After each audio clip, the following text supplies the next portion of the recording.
Hello and welcome to Walking the Earth Podcast, the podcast about the travel lifestyle. I'm Justin Castle calling in this week from New York City, New York. And I'm Mike Margulies. I'm calling in today from Los Angeles, California. And calling in from Berlin, Germany, we have Kristen Addis. Welcome to the show, Kristen. Welcome. Thanks, guys. Nice for having me. Yeah. So Kristen has a website, BeMyTravelMuse.com, which is your kind of personal blog. You're living out in Berlin now. I guess you're kind of a year ahead of me on this whole thing, right? You have a similar backstory. It sounded like where you in September of 2012, you quit your job in the States. You were doing investment banking, and you kind of quit that job to go traveling around. And yeah, I also went to Burning Man to launch off the trip. And now you found yourself abroad and in Berlin at this moment. That's right. Awesome. And so I'm sure you have plenty of travel stories and awesome things to share. But you've been in Asia most of the time, and now you're in Europe. Is that right? Yeah. Throughout my life, I would say I've spent a cumulative 3 years in Asia. But since September of 2012, when I started traveling, really the bulk of it has been spent between Southeast Asia and then a bit in China, the Maldives, Sri Lanka, and Nepal. Awesome. Nice. Which out of those the places that you've been has been the most inspirational for you? I knew you were going to ask that. Why? If everybody's asked that, don't want to ask that question anymore. Have you been asked that question? Well, most people will say, what's your favorite place? And Right. that's just so hard to answer. But I guess you worded it They're all differently special in when you different said ways. inspirational. And I don't know. perhaps for me, that would be China. Cool. Cool, because Okay. I've seen some of your pictures on your site, and they're pretty awesome photos of you all over the world. Thank you. And you basically hitchhiked solo across China. So That's awesome. I can't even fathom what that's like. I've never gone hitchhiking, period, much less going hitchhiking across China. Like what do you come across when you're doing that? Like, I don't even know. You just Yeah, I could not have, if you had asked me what I expected, it certainly wasn't what ended up happening. I mean, I always thought hitchhiking was probably foolish, a bit dangerous, something that you do if you're just like a greasy backpacker and you haven't shaved your beard in months. I mean, luckily for me, I don't have to worry about the beard situation, but sounds like Mike. Sounds like Mikey. Yeah. But, the first time I did it, I was not alone. I was with another girl who is Chinese, and she just Okay. loved it. She was like, do you want to try? And she was so enthusiastic that I just couldn't say no because she had no fear. She said she did it all the time, even by herself. And I was just like, really? And so the first time I did it with her, and you would think that it would be really nerve-wracking, but it just wasn't because people weren't creepy. They weren't, they were just having a conversation with us. And I still can't understand really the motivation for picking someone up and giving them a ride, but Right. we hardly Yeah. ever waited very long to get a ride. And so I hitchhiked with her the first few times, but then as you do, you end up parting ways because you have different plans. And I just kind of thought, well, why don't I try doing it on my own? I mean, it's been easy enough so far. And so when I started doing it on my own, that's kind of when the real adventures started. Oh my God. Yeah. So Was there a language barrier? Well, I speak Chinese, so I did have that on my side. That helps. okay. I'm not fluent. It does help. I mean, if you can't speak any, chances are low that you're going to be able to make it happen. But I have another friend who's done it, and I mean, it's definitely possible. When people pull over, they have no idea if you can speak to them or not. Right. So, but for the most part, Yeah. people in the parts of China that I was in don't really speak any English. So it was necessary to be able to speak a bit with them. Yeah. gotcha. What? And I'm about to go from, on my trips through the States now, I'm trying to make my way from LA here to San Francisco next. And I thought about hitchhiking, actually. Although people here are saying, like, no, that's a bad idea. And I'm thinking to myself, I don't know, maybe it's a different thing. For me, when I was abroad, I hitchhiked a couple times. People would do it out in Asia, and it's sort of just, people are nice. I guess there's more I don't know if it's warranted or not, but for whatever it's worth, people seem to be more suspicious of it around here. Like, worried something might happen to you. Someone has ulterior motives. Right. Did you feel like pretty safe though doing it in China? I felt pretty good about it when I was in Southeast Asia at least. I really always did, and there's certain parts of the world where it's expected and common, such as New Zealand, and then some parts of Europe as well, more in like Scandinavia area. People do it all the time. So I think it just depends. I mean, I have a friend who hitchhiked all the way across Canada, and I have another friend who hitchhiked all the way across the U.S. So So it can be done here too. Yeah, definitely. I do think you'll wait longer for the rides, though. The longest I ever waited was 30 minutes to get picked up, which Wow, was pretty that's so insane. short. That's so short. Yeah, Well, it's I'm basically incredibly like short. I'm basically like in your hometown now. So I don't know. Do you have any tips? Well, as far as you can go on a website called Hitchwiki, and they can kind of tell perfect. you what the best thing to do for your particular region is. Like, for example, in China, there are some toll booths where you pay to get on the freeways. And so the best thing to do is stand right behind the toll booth because everyone slows down first and they have a chance to see you.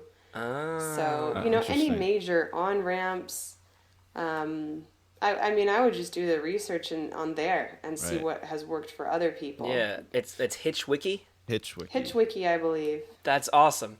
Yeah. Perfect. I'll definitely put a link up to that. I mean, of course, there's a website for that, right? There's a website for Yeah, everything. yeah, that's true. I should have known, but could Google it and find it. It didn't even cross my mind that there would be a resource like that. So yeah, maybe I'll have to check that out before I go ahead and book a bus or anything like that.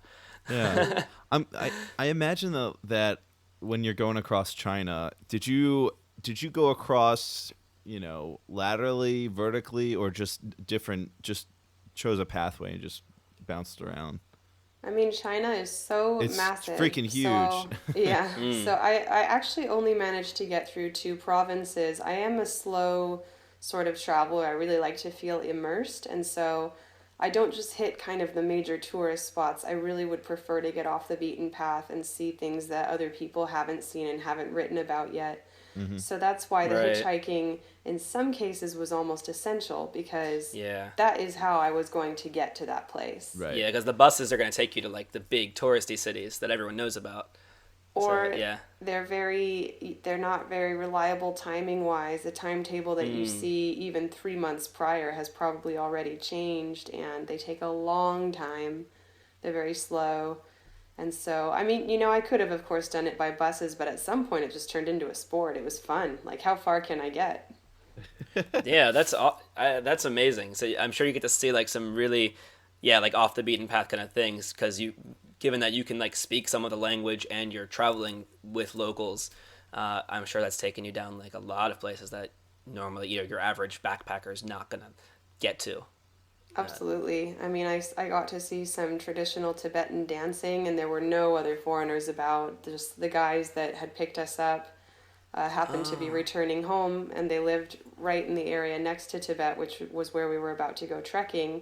And so they just stopped over and asked if we wanted to see the dancing, and of course we said yes, and that was pretty cool. I mean, I don't know if awesome. any other foreigners have seen that, so that was really nice. Was this in Tibet?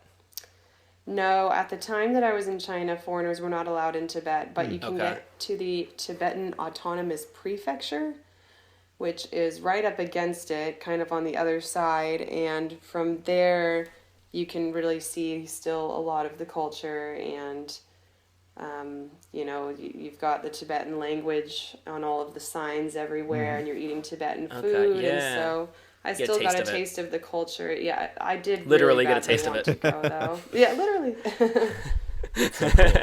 Tibet is still high on my list, though. I would love to see it. Yeah. Yeah, I'd love to also. I like the whole Himalayas area is something high on my list. Tibet, Nepal, Yeah. and like I went to India, but only kind of got to the very beginning of the Himalayas in Rishikesh. I'd like to go see it more. Have you been out in the Himalayas at all? Yeah, I trekked for 2 weeks in Nepal, and then I trekked Awesome. for about the same amount of time in China, all in the Himalayas. Sweet. Is it as awesome as everyone says? Definitely. All right. and I know online it says that you like to climb mountains. Did you climb any of those mountains while you were down there? Proper rock climbing, you mean? Or yeah, or hike. Are you a rock climber or are you just a hiker?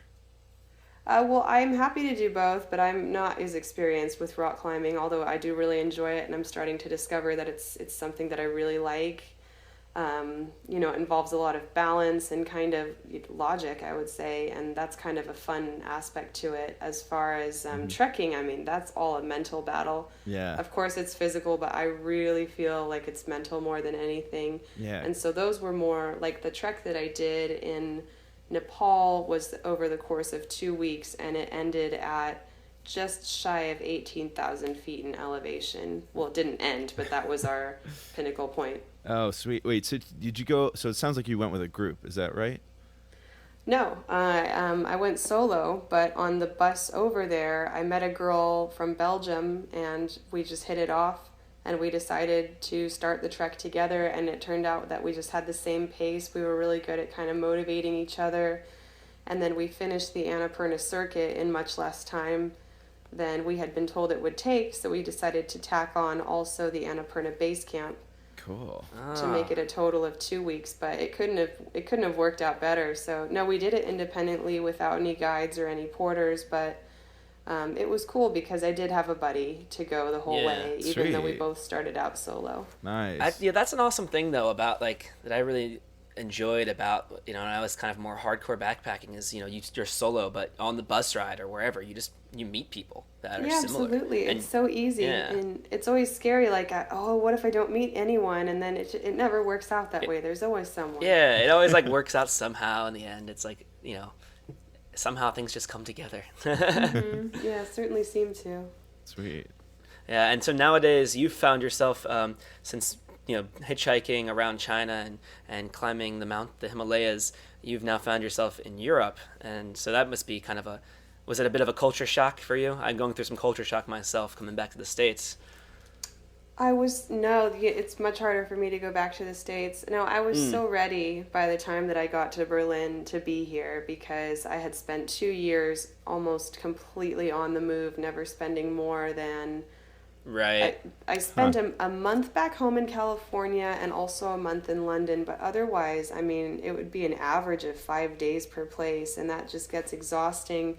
Not only, I mean, it gets emotionally exhausting too, Yeah. because you're constantly meeting amazing Yes. people and saying goodbye to them just Yep. as quickly. So by the time Yep. I got to Berlin, I was incredibly ready for it and really relieved, actually. Right. And the European mentality is different than back home. People here do travel more, and so they're not That's looking at true. me like an alien like I sometimes get when I Yeah. go home. Yeah, that's Yeah. so true. And I relate to so many things that I've talked about before. Yeah, I had the same feeling where getting, wanting more stability. And for me, it was Chiang Mai. But yeah, coming home now, there is that sense of like, kind of people look like you like an alien, like what you were gone for 15 months kind of thing. It's true because there are more, I'd say, Europeans, Germans especially, that are backpackers. I was meeting tons of Germans when I was out there, and so it was. Yeah, I'm sure it's easy to integrate, find other like-minded people out there. Very much so. Cool. Yeah, I've heard good things about Berlin. I've never been, but I've heard it's like a really cool place. Is that Oh, part it's of the terrible. contributing factor? Don't come here. Don't. So you don't like Berlin? Oh, my friend, one of my really good friends here, and I joke about it. We're like, no, we need to start spreading the rumor that Berlin sucks. We So don't want nobody anyone comes. else coming here. I was doing this thing with Chiang Mai. Yeah, Attempting we to don't really poorly. want it to turn into the next Chiang Mai with all these bloggers and stuff because Right, it's like right. that's so not what this city is about. So now Keeping it a I've secret. just kind of resorted to saying no, it's terrible. Don't come. And you can get, I guess, Selfishly. Yeah. And what's cool about Berlin, although it sounded like we talked a little bit about this before, but you were having trouble with this. I know you can get this freelance visa out there, but maybe I don't know, it sounded like you were having difficulties though. It's not all it's cracked up to be. Is that right? Well, like most visa situations, it's not straightforward and it's easier said than done. I mean, there are several kinds of visas you can get. One is an artist visa, and that one is much quicker of a process, but I'm more of a writer journalist, so I don't have, these I don't have the art to point to. And so what I've applied for is more of a freelance visa, and the office that handles that takes anywhere from like 4 to 7 months to approve it. And so in the meantime, you're kind of in this weird limbo where you've been given an extension on your tourist visa, Huh. but Ah. it's hard to travel on it because other European nations are not going to recognize this as valid. And so until I can get that What do you mean by visa, that? You're staying in Germany though, right? I am. But for example, if I wanted to leave the EU and come back in, and Oh. I landed in France, for example, they would probably not accept this document that I have. First of all, it's in German. I can't expect them to read and understand. Right.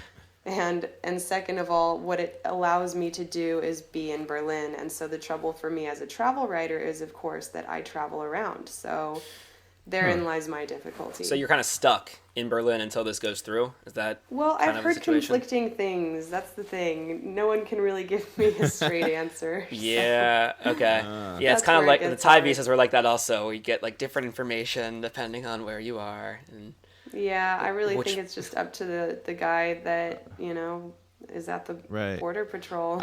I have a question. I'm not really familiar with the European Union travel laws and the timeframes and things like that. So can you kind of break down what it's like going and entering the European Union? Are there restrictions? But I heard that there are restrictions for how long you can be in each country, or in the whole European Union was like 3 months or something, and then you have to reapply. Well, we're all Americans, so for us, the regulations are it's called the Schengen zone, and that's the EU countries, and you can look up which ones are members on. I mean, Wikipedia has a list, Okay. and you can spend 90 out of every 180 days in the Schengen zone. So you get a total of 6 months here, but they can't be consecutive, and you can't just leave and come back in and expect it to restart. You do have to leave for those 3 months. What some people will do is go to England for that because they are not in the Schengen zone and they have different regulations. For them, it's the same thing. It's 6 months out of every year, but those can be consecutive. So I guess what one could do is spend their 3 months in the Schengen zone and then leave either to England or a non-Schengen country, perhaps in Eastern Europe, Okay. and then return after those 3 months, and then you can come back in. Now, what I have allows me to remain here. It's just an extension on that Schengen visa for me. Okay. So, Okay. So you're and what you're applying for right now is that the journalist visa, which lets you come stay there longer. How much longer? it's a freelance visa. You can Freelance apply visa. for a year or two at a time, and it's more like a residency that you're allowed. And then you do end up paying taxes. You must have health insurance, which is not cheap. And so there are definite considerations. I mean, a lot of people think, oh, Berlin's cheap, I can go live there. Not true anymore. I mean, it's going to cost you the same as any Western country these days. Gotcha. Okay.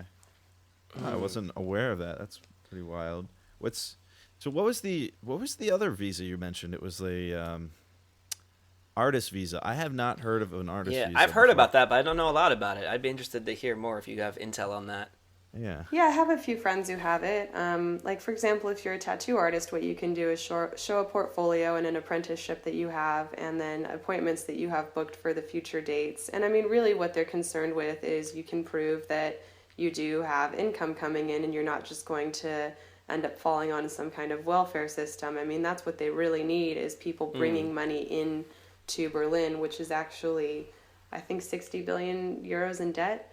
Like, Okay. Berlin's a broke city. Oh, so wow. they need people who are not going to cost any money. So I think the maybe some of it is, if you're an artist, you're pretty straightforward with what you've created. You have a portfolio that you can show. So all of my artist visa friends were able to get the visa the same day they applied. But all of the people who are writers, especially travel bloggers like me from the U.S., have waited an average of 4 to 7 months to get approval, and they've kind of just been in the same boat as I have. Got it. And so what's the difference between which one you would apply for? Is it just the field that you're in that distinguishes Well, I'm whether not you're an an artist or artist. freelance? I'm not a painter. I'm not a musician. I'm not a tattoo Okay. artist. What if I'm a you're writer. hypothetically a podcast host? I'm afraid. Well, the thing is, you have to have contracts that demonstrate that you're making at least 800 euros per month. Oh, Okay. So So if that's you're a making catch. 800 euros a month, then you have to have a certain amount of income, and then also there's like they distinguish between whether it's art or it's some kind of freelance gig. Right. And see, for me, I'm mainly a freelance travel writer, so that's what I needed to demonstrate. Gotcha. Okay. Ah, Interesting. that's like a work of art, though. I agree. Let me in, I think Berlin, so. Let me in. I would spend this podcast as like art. I'm an artist. I built I work in a podcast. We're wordsmiths. I don't know if they'd see it the same way, but They don't say it like that. So you're planning to? It sounds like you're going to be out there though for some time, since you're like waiting for this visa. So you want to keep this as your base for no, now? I'm going to No, be okay. flying to South Africa on January 6th. And that was on request from your readers. Yeah, so I basically decided that, if I'm playing the waiting game anyway, it doesn't really matter where I am while I'm waiting. The visa that I have allows me to be in Berlin, but, I can also go anywhere else I please. So while I'm waiting, I mean, the way I see it, you just can't ask me to stick around for a potential 7 months to figure out if this is going to happen or not. Right. So while I'm waiting, I might as well escape the winter. Because I'm from California and I do not know how to deal with it. Yeah, it's December and I'm wearing like short sleeves outside here. It's amazing. I love the weather here in SoCal. Yeah, that's the meanest thing you could have said to me. I'm sorry. Well, you're from an awesome place. You left a really awesome place behind. Yeah, it's Yeah, and I know that, and I'm so grateful that when it is time to go home, that is my home. Yeah. And It I is live a in nice place to call home, I think. And right now it's freaking cold in New York City right now. Yeah. Oh, Jeez. so cold. No, I Yeah, this is bet. a big difference between when I was visiting you in New York a few weeks ago, Castle, to now. It's just like the polar opposite. I was bundled up in all this stuff there, and now I'm like, oh, short sleeve shirts, warm weather, there's a beach. Yeah, rub it into me too. There you Is go. Berlin somewhere in the middle between New York and LA? As far as weather? I don't know what the weather's like in New York right now, but we've had the first sunny couple days that I've seen in weeks here. I joke that it's Gotham City because basically it's dark all the time. The sun goes down at around 3:30. It's completely down by 4. Huh. And it's just always dark. So if I kind of think of it as a Batman comic, it makes it pretty cool. But the thing is, That's what I would do too. it's a very nighttime city. I mean, it's very common to go out at 2 or 3 a.m. and come home at 10 a.m. Huh. So it's wow. just kind of how you live life here, and Wow. it's not strange or uncommon. But the flip Yeah. side is in the summer, it doesn't get dark until around 11, and then it gets light again at 4 a.m. So it's just a pretty Holy stark shit. juxtaposition, and I'm Wow. seeing both sides of it now. Oh, I see. Oh, that's cool. Yeah. And so while you're in this limbo, you figured you'd get out of the cold for a bit and somewhere warmer. Yeah, I see no reason to suffer. Is South Africa warm? I guess it's summer over there now. Yeah, so it'll be their summer, warm. so Right. it'll be good. Nice. Yeah. Sweet. I've got a buddy And- in South Africa. You guys should connect. For sure. Yeah. Yeah. He was on the podcast also. Yoel Hale. You can listen Is to he down in South Africa now? Yeah, he's in Oh, South very cool. Africa. Yeah, we can put you guys in Great. touch. You have like a project you're doing down there? Well, what I decided to do is I just couldn't decide where to go. For the last 2 years, it's always been very clear to me that I wanted to go to Asia and see as much of it as possible. And of course, I could happily go back there again. But then I thought to myself, would I really be satisfied if I don't kind of challenge myself and go somewhere new? Because at this point, Asia's easy for me. So I decided to ask my newsletter subscribers to tell me, hey, what do you want to read about? Where do you want to go in 2015? And then based on my newsletter subscribers' responses, I put together a poll and then put that out on my blog to all the readers so that they could vote on what they wanted to read about. So on That's there awesome. we had Myanmar, Nicaragua, Chile, South Africa, and New Zealand. And got a lot of votes, and South Africa won, but Chile and Myanmar were very close seconds. And for a while it was looking like it might be Myanmar, and I was thinking, wow, I might actually go back to Southeast Asia then. Yeah. But I'm actually really excited to be exploring somewhere new. I mean, the African continent has long intrigued me, so I'm happy to go somewhere where I do know some people first, Yeah. and then from there maybe branch out and explore new things. I mean, I am still kind of solo female traveler, and so Right. I think Right. it'll be good to show that this is a destination that you can travel to by yourself safely. Cool. I I think think there's a that lot would of be misconceptions. Gotcha. I think that'd be awesome to like read about. Actually, it's inspiring to me. Hey, listeners, if you what's a place you want to hear a podcast about? We could probably I could go there. We can find a guest who's been there. So if you listeners have any place you want to hear about, shoot us an email at wtepodcast@gmail.com. I'm gonna take that page out of your book, Kristen. Okay, I just charge a 10% finder's fee. Okay, cool. Can you do 7%? Are we negotiating Are we now? Yeah, we're Negotiating. negotiating live. Live. Should have trademarked it. I think that's a really cool idea though. Like you get a little bit of outside inspiration of where to go, and then you're getting to explore a new place, and then give your readers information that they want to see. Right. So yeah, I think that's really cool. And so, how long are you going to be out there? Do you know, or just kind of winging it? Well, I've bought a one-way ticket, but I'm kind of thinking it would be really, like, I really do want to come back. Like, Berlin has started to feel like home, and I have friend groups here, and I don't want to be the friend who's never around. And so Right. it would be really nice to come back and explore more of Europe and kind of see the spring and I loved the summer last year, and so it would be great to maybe be there for 3 months, not just South Right. Africa, but some of the surrounding countries as well. Right. And Yeah. then to come back maybe in early April and kind of try to stick around for the most part and explore Nice. more of Europe. Cool. So this is probably like a terrible question to ask someone who's a serial traveler, as I'm in kind of a similar boat. But it sounds you never really know what your plans are, so to speak. But it sounds like you've got like a base over there in Berlin, and you'll taking trips out for a few months at a time, and then kind of coming back to what's become your home. Is that kind of like where you're at now? I would love to do that because after 2 years of being a complete proper nomad and not having Right. any home base other than my backpack, I loved it. And but once it got to the point where I started to feel tired, I thought, well, then now's the time to find a place that you like and stay there for a bit. Yeah. And then when you feel like being a nomad again, do that again. And I don't think my readers are bothered, and Yeah. I'm happy with it. Cool. And so I think for the time being, it feels like a good place to have a home base. But as you know, I mean, no, there are never any plans, and it's silly to make Exactly. any because everyone changes their mind. And I think most people with a 5-year plan, it doesn't end up that way in 5 years. So. Right. No, I mean I'm in like a very similar place to you, so I totally can relate to all that. That makes sense for sure. Very cool. Well, Kristen, I guess we'll ask you one more question before we let you go. And it's the question we ask all of our guests at the end of the show. And what we want to know from you is what's something you'd like to do in your life that you haven't already done before you kick the bucket? Well, I have never traveled in South America at all, so I would love to do a nice long trip through there and then finish with a trip over to Antarctica. That would be amazing.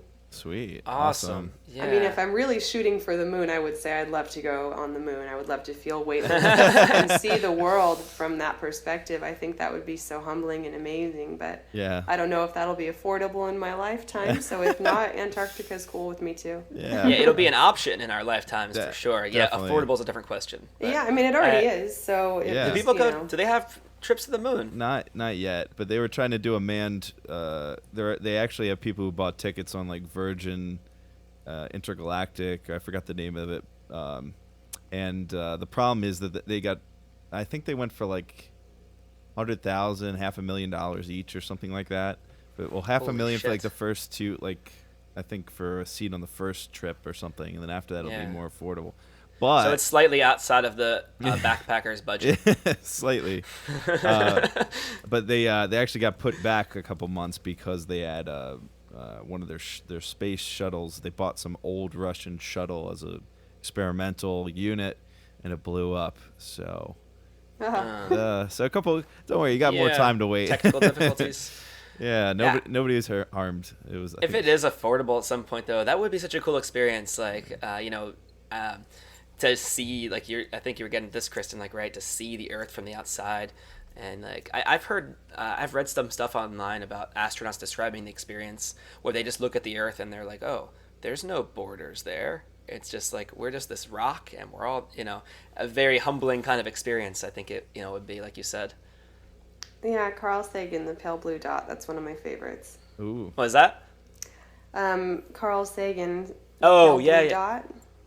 yeah. Is this a book he wrote, or? All I know is the quote, but just kind Oh, of saying that what's the when you quote? think about how small we are and, how minuscule we really all are, it kind of breaks everything down and makes you realize how unimportant every little thing that happens is, and how silly all of the wars and disagreements and all of those things are, because we really are just a speck Yeah. in time in, this Yeah. kind of unimaginable universe of vastness. And so when you think of it that way, for me, actually, it's incredibly humbling. It's kind of like, well, then I can do anything because Yeah. it's not really going to matter.